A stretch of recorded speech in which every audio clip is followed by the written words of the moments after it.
লজ্জাপতি গাছ, যে ছোঁয়া পেলেই নিজের পাতা গুটিয়ে নেয়, ভয় থেকে নয়, নিজেকে রক্ষা করার জন্য।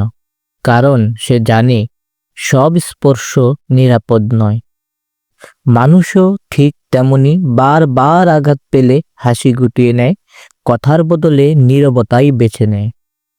লজ্জাপতি চিৎকার করে না, প্রতিবাদও করে না, তবু তার নীরবতা বলে দেয় এ পর্যন্তই। মানুষও তাই, নীরব চোখে থেমে যাওয়া কথায় সে নিজের সীমারেখা আঁকে।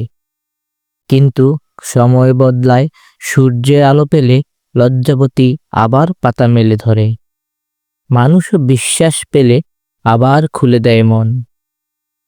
সুতরাং প্রকৃতি আমাদের শেখায়, সংবেদনশীল হওয়া দুর্বলতা নয়, এটাই মানুষের সবচেয়ে বড় শক্তি।